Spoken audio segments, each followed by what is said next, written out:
If you were a kid in the late 80s or early 90s, chances are you knew the pain of getting stuck in the underwater dam level, rage quitting when Shredder cloned himself, or spending hours trying to beat Bebop and Rocksteady in a pizza parlor.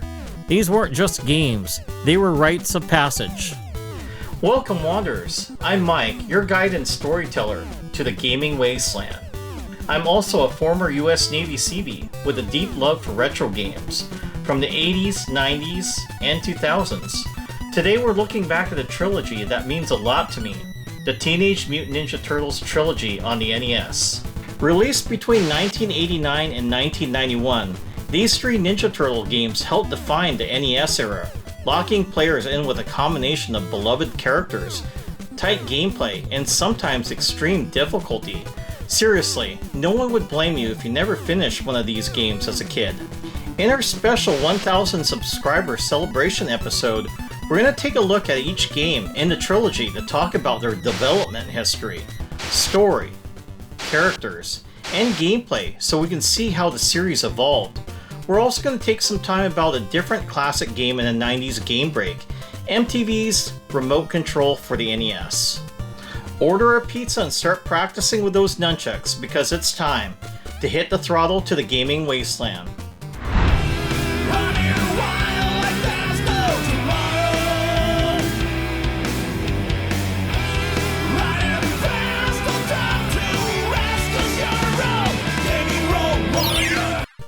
My best friend Kevin, the same Kevin who let me borrow his Game Boy and Super Nintendo, was also the guy I did a lot of game trades back in middle school here in the US.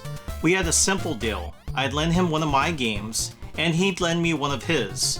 One of those trades introduced me to this very Teenage Mutant Ninja Turtles game. Funny enough, I ended up letting him borrow my copy of TMNT I, the arcade game for the NES. Good trade, right? Well, not quite. I remember loving the idea behind the game, but man, it was brutal. I never got very far with it as a kid, still that challenge stuck with me, and it's a big reason why I wanted to revisit it for this video. I fired up again to see how far I could get, and lo and behold, I finally beat the infamous dam level, the one where you had to defuse all the bombs underwater. That was such a great feeling. Now I'm hooked and ready to keep going. While I get back into the action, let's take a moment to look at the brief history of this game. The very first Teenage Mutant Ninja Turtles game for the NES launched in Japan as Gekkei Kame Ninja Den, which is Legend of the Powerful Ninja Turtles, on May 12, 1989. It was developed by Konami and published by Ultra, which I found out was a shell company created by Konami to get around Nintendo's publishing limits designed to prevent companies from cranking out trash for their console. Very sneaky Konami, but thankfully few if any of the games they produced in this time were trash. By the time TMNT for the NES was released, the Ninja Turtles franchise was already a certified cultural phenomenon. The comic book series made a splash in 1984. The creators Kevin Eastman and Peter Laird licensed the iconic characters to Playmates Toys in 1987, and the legendary animated series came along that same year. The NES game released after the conclusion of Season 2, but many have noted that doesn't line up with the show all that well. I did some digging, and there's a reason for that. After the TMNT comics exploded in popularity, the video game rights for the Turtles entered negotiations with several different studios in 1986. Konami came out on top, and the resources they were given by the license holders included mostly information from the comics, with some details from the animated series that was still in production at the time. So the final product ended up being a hybrid, a game that had unique elements from two different versions of the franchise. It was confusing at the time, but it's pretty cool to look back on now. For the story of this game, it'll be pretty familiar to anyone who has seen the Shredder and Splinter episode of the series. The Turtles are on the hunt for a live transformer gun that can turn Splinter into a human. Then Splinter gets kidnapped, and the Turtles kick a bunch of butt. You know, typical Ninja Turtle stuff. You do get to fight through the Technodrome and drive the party wagon, which is pretty cool. Like any good Teenage Mutant Ninja Turtle story, it ends with the brothers celebrating a job well done by sharing a pizza. As for the game itself, it was kind of a boundary breaker.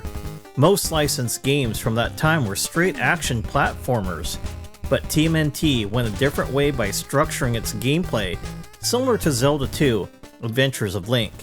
5 of the 6 areas included in the game have an overworld map that you explore as one of the turtles, where you can access smaller, self-contained areas that change to a side-scrolling perspective. The final area, the Technodrome, is the only one that doesn't feature an overworld, but it's just a straight rush to the final boss, which was obviously Shredder. Another gameplay feature that made TMNT unique for its time was the ability to play any of the 4 turtles at any time.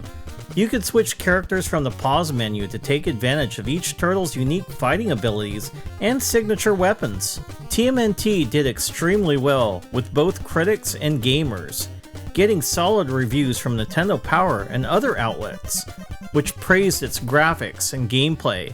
Others noted that the game had difficulty spikes that bordered on unfair, but that didn't stop it from selling 4 million copies just for the NES. It has developed a reputation over time for being one of the most brutally difficult games on the console, but that also has become part of its charm. Hey, it only has 6 levels. They had to make games last somehow back in the day. Thinking about the first TMNT game on the NES and going back to play it for this video has brought back plenty of nostalgic memories for me. It was never my favorite game, but I didn't hate it either, even though it was, and still is, insanely difficult at times. It definitely left a mark on me, and it set me up for the next game. I got this bad boy for my birthday, and man, I was pumped. I was such a fan of the Teenage Mutant Ninja Turtles arcade game at my local movie theater that when I heard it was coming to the NES, I knew exactly what to ask for, so I begged my mom to get it for me.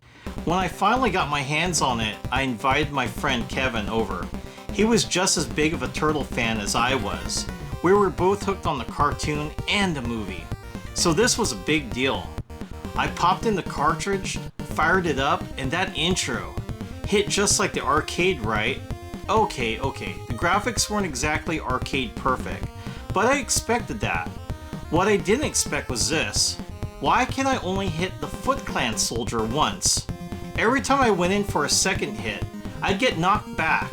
What the heck? In the arcade, you can combo the foot soldiers until they were defeated. But on the NES, it was hit once, back off, then go for another hit. Not cool. At least they gave us that special jump attack where your turtle would leap and take a swipe. But I do miss character voices from the arcade. Not a huge loss, but it was something that stuck out to me. That said, I really appreciate that the NES version added 2 more stages. They got the snow level, which is Blizzard Park. We also got that dojo, or the Ninja Dojo, that helped extend the experience and felt like a solid bonus. Playing co-op with a buddy, still a blast, but I gotta be honest, playing it solo didn't feel as fun as I remembered. And that's weird because I used to love this game back in middle school. I still enjoy it, don't get me wrong, but lately I find myself more drawn to the original TMNT NES game. It's not a deal breaker, I'd never part with this one. My mom got it for me and this means something. Oh, and check this out. The instruction booklet? The Pizza Hut coupon is long gone. Yep, I used it back in the day to score a free personal pan pizza. Good times. Alright, let's take a quick look at the history behind this game. In December 1990, the next TMNT game hit the NES. It kind of changed my brain chemistry. I love this game. Once again, developed by Konami and published by Ultra, TMNT II, the arcade game, is a direct port of the awesome TMNT arcade game that let 4 players deliver ninja justice across New York City and one of the first really awesome beat-em-up games. However, the NES wasn't strong enough to do what the arcade version did, with all the 4 turtles beating up tons of enemies all at once. On Nintendo's home console, TMNT II is strictly a 2-player game, has way fewer enemies on screen, and doesn't have voice clips compared to the arcade version. It also doesn't look as good graphically, but it still manages to capture the magic of the full experience. Again, the story isn't anything to write home about, but it is based off the 1987 animated cartoon series. Aside from the basics, April and Splinter get kidnapped, the city's in danger, and the Teenage Mutant Ninja Turtles do their thing. No one really played TMNT 2 for the story. What kept us coming back was the incredible gameplay. Still, I'll admit, I always liked that part when April gave you a kiss after you saved her. The change from a side-scroller to a beat-em-up resulted in a slam dunk that put Konami on the map for licensed game for years, and for good reason. TMNT 2, the arcade game, is remembered as one of the best arcade ports of all time, and has aged pretty well too. I still had a great time going back to it for this video. It's an awesome game. There's no official sales data for this one, but I think its legacy speaks for itself. Like I said, I really love this game.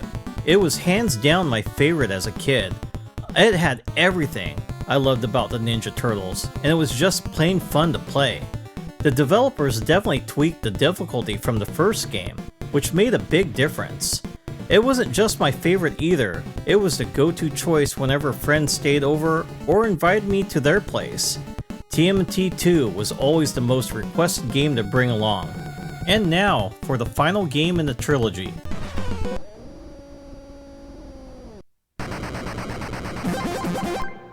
Unfortunately, I never got to play this one growing up. I completely overlooked it, mostly because by then, my attention had shifted to the Super Nintendo. I think a lot of kids were in the same boat. It was the newest and flashiest system on the block. I remember seeing the Manhattan Project in an issue of GamePro, I think. I was thinking this could be fun if they improved on the second game. Fast forward to around 2005, about a year after I got out of the Navy in 2004. My mom gave me back my old NES, which is right here, and the games I had left at home. Thankfully, otherwise, I probably would have sold off my whole collection. As I started collecting NES games again, I knew TMNT 3 was one I had to pick up and try out. When I finally got my hands on it, I popped it in just to test it, and before I knew it, I was still playing. Right away I noticed the combat felt better. You could actually pull off a 2-hit combo on foot soldiers. I was seriously impressed. Not only was the combat smoother, but each turtle now had a launcher move that sent enemies flying. You could literally use your weapon to pick up the bad guy and launch them up in the air. They also had their own unique special attack. Let me break it down. Raphael had that spinning dive attack that just shredded enemies, easily my favorite. Leonardo had that killer spinning sword move that wiped out nearby foot soldiers. Michelangelo's flying kick didn't wow me at first, but it turned out to be super useful against bosses like Krang and Shredder. Donatello's move was decent, effective against some enemies, but I found myself gravitating more towards the others. The boss battles were another highlight. Toka and Razar from the Secret of the Ooze movie showed up, and even Super Shredder made an appearance. What a great lineup. By the time TMNT 3, the Manhattan Project, entered development for the NES, the SNES had already taken its place as the ruling home console. It even got its own awesome TMNT game a few months before TMNT 3 launched on the NES, the legendary game Turtles in Time. Because of the NES's days were numbered, the primary development teams responsible for past TMNT games on the NES and the arcade games were busy with other projects. However, Konami didn't want to miss out on one more payday from the NES, so they created a new team made up of young, untested, talented that they called Ku Niro Asobu, a title which translates to eat, sleep, and play. While this team did have a relative lack of experience, that didn't stop it from creating something very special. The story of TMNT 3, the Manhattan Project, goes like this. The Turtles are kicking back on the beaches of Key West, Florida, after Shredder's decisive defeat at the end of the previous game. He's supposed to be trapped in Dimension X along with Krang, but surprise surprise, he found a way to get out. The Turtles then turn on their TV to see Shredder taking April captive again, but this time he does something unthinkable. He raises the entire island of Manhattan into the sky, turning it into a floating island. Oh yeah, they definitely raised the stakes for the conclusion of this trilogy, and I think it paid off in a big way. Thankfully, TMNT I doesn't fix what wasn't broken when it comes to gameplay. It keeps the same two-player beat-em-up format from the previous game, while including the special attacks that showed up in Turtles in Time. Because they use the same gameplay system with some minor additions, the dev team was able to use their time to polish the game to perfection, tidying up the controls, balancing the difficulty, building some really impressive stages, and creating an impressive number of boss fights. Unfortunately, although TMNT I might be the best one in the trilogy, it's definitely a standout for me. It was largely overshadowed by the SNES and Turtles in Time for most fans. It's still reviewed very well though, and even won Best Overall Game at the Nintendo Power Awards '92, and Best NES Game of 1992 at EGM. It's a shame that the game didn't get more recognition when it came out, but I definitely appreciate it more as an adult. 90s Game Break. Before MTV turned into a reality TV overload, there was Remote Control, a weird, wonderful trivia show where contestants answered questions from a recliner while the walls occasionally collapsed around them. And yeah, I absolutely grew up on it. Well, the walls didn't collapse on here, but lightning hit the contestants. I was an MTV kid through and through. Music videos from the 80s and early 90s. That was my jam. Cause he likes the groove, so come on, fatso, and just bust the move.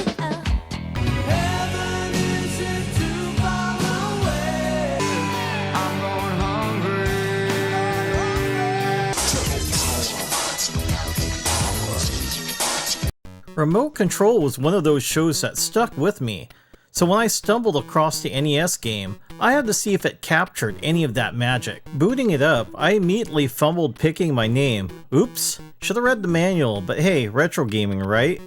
Once I got into the game, I also hit the wrong button to answer questions.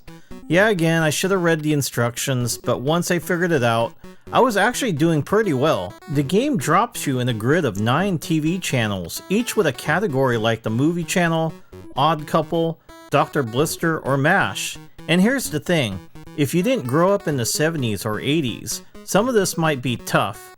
One of my categories was MASH, a show I barely watched as a kid.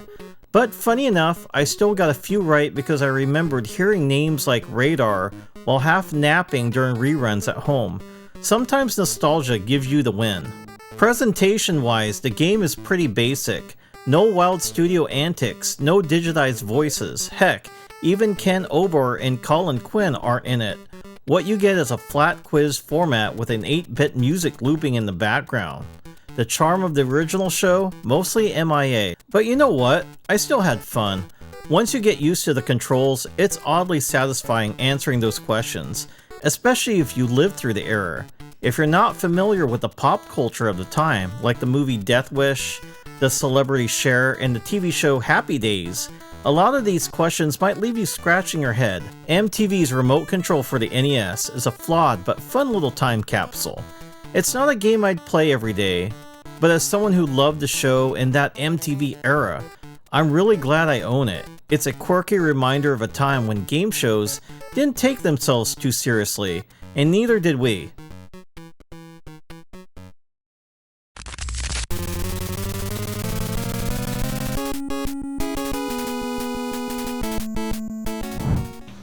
And that brings us to the end of this Teenage Mutant Ninja Turtles NES Trilogy retrospective. Playing these games again as an adult, I've gained a whole new respect for the first TMNT on the NES. Yeah, it's brutally tough, and back then, I didn't have the internet, even though it existed back then. I didn't have YouTube either, which that didn't exist yet to bail me out in case I got stuck. But there's something rewarding about trying to figure it out yourself, just like I did with the infamous dam level I finally beat. The second game, TMNT I, the arcade game, was always my favorite growing up. But I'll be honest, as much nostalgia as I have for it, the combat could have used a few tweaks. It's still fun, especially with a friend, but trust me, co-op brings out the best in it. My son Jaden loves it. I remember letting him play my original NES, and this was a game he kept going back to. That made it even more special. Now, when it comes to TMNT I, the Manhattan Project, this one surprised me. I'd never played it as a kid, but now it's my favorite of the NES trilogy. The combat feels tighter, the special moves add real depth, and the boss fights are a blast. It just hits differently. That said, when it comes to the Turtles games overall, Turtles in Time Part 4 still wears the crown. I hope to cover that on the channel someday, because that game is pure magic, especially when I think back to playing it with my friends during those late night sleepovers. So what do you think? Are these NES Turtles games worthy of being called classics? Do they still hold up today? Let me know your top 3 in the comments. For me, it's going to be Turtles 3, Turtles 1, and then Turtles 2 in that order. Thanks for joining me on this shell-shock trip down memory lane. Take care and remember, gaming is your road to adventure.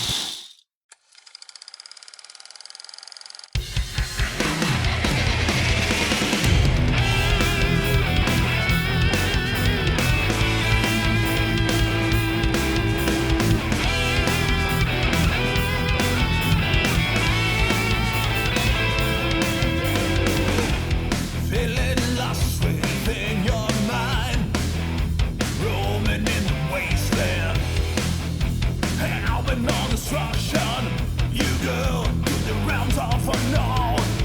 It's a